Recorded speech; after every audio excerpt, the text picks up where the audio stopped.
Dear friends and seekers of the path, welcome to Peaceful Narratives, where we explore the teachings of the Buddha and learn how to incorporate them into our daily lives. Today, I invite you to embark on a journey of the heart, a journey that begins with a simple yet profound practice: generosity.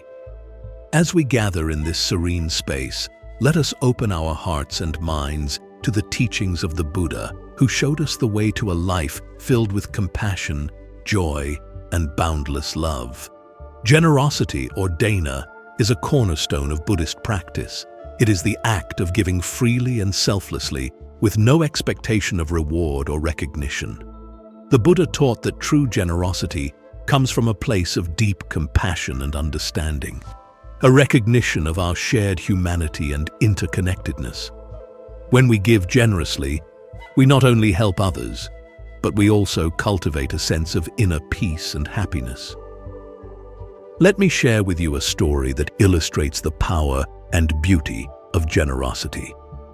It is a story from the life of the Buddha himself, a story that has been passed down through generations to inspire and guide us. Once, in the ancient city of Rajagaha, there lived a wealthy merchant named Anathapindika.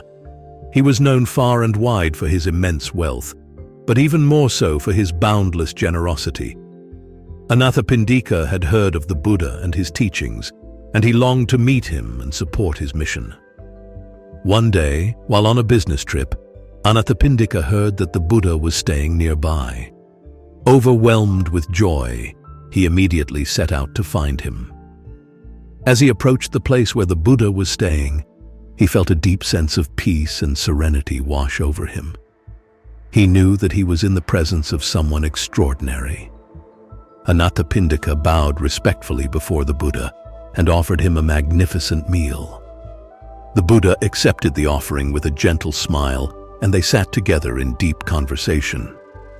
Anathapindika was profoundly moved by the Buddha's wisdom and compassion, and he decided then and there to dedicate his wealth to supporting the Buddha and his disciples. He offered to build a grand monastery where the Buddha and his followers could live and teach. The Buddha graciously accepted his offer, and thus the famous Jetavana monastery was established. It became a place of refuge and learning for countless monks and lay people, a testament to the transformative power of generosity. Anathapindika's generosity did not end with the construction of the monastery.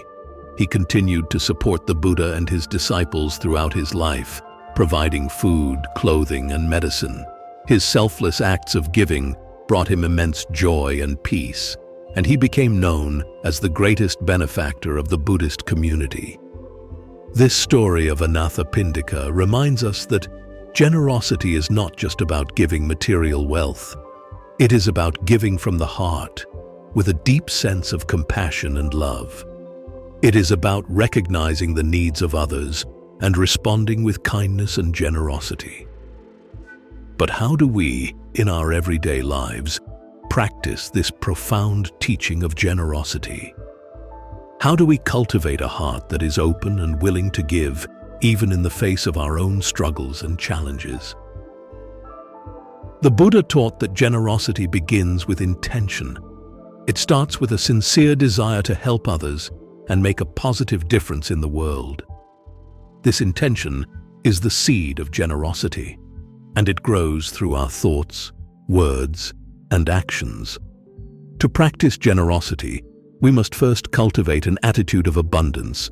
We must recognize that we have much to give, even if we do not have material wealth. We can give our time, our attention, our love, and our compassion. We can offer a kind word, a listening ear, a helping hand. Every act of generosity, no matter how small, is a step on the path to enlightenment. Let us consider the story of a humble monk named Pema, who lived in a small village nestled in the mountains. Pema had taken a vow of poverty, and he owned nothing but his robes and a begging bowl.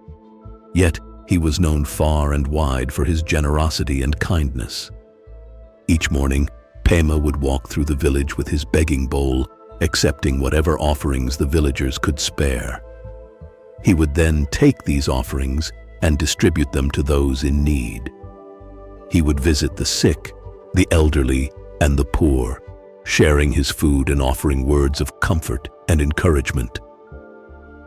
One cold winter's day, as Pema was making his rounds, he came across a young mother and her child, shivering in the cold. They had no food, no warm clothing, and no shelter. Pema's heart ached with compassion for them. Without a second thought, he gave them his robe, the only possession he had to keep himself warm.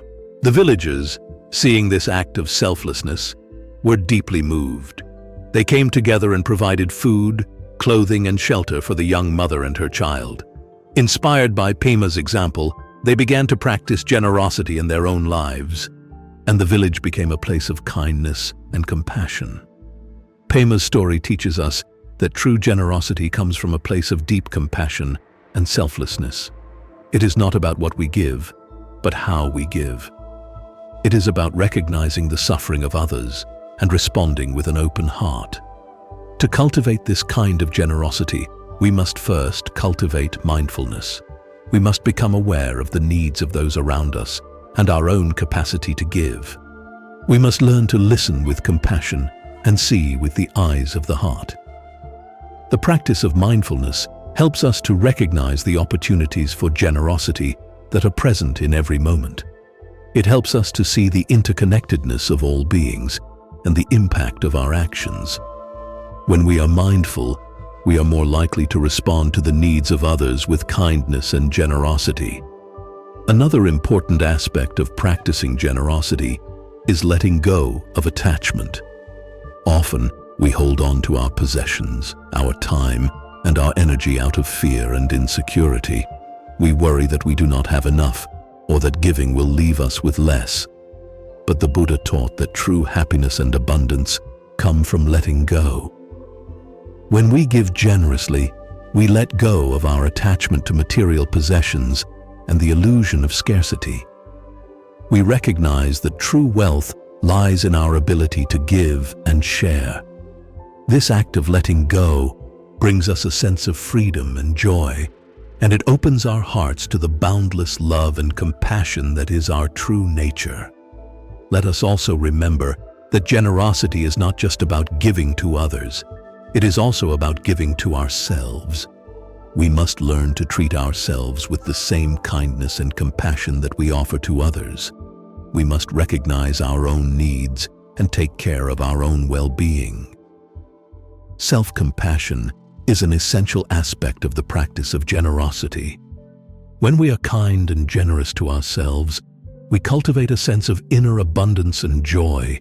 This inner abundance then flows outward, allowing us to give more freely and selflessly to others. Let me share with you one final story, a story that illustrates the profound impact of generosity on both the giver and the receiver.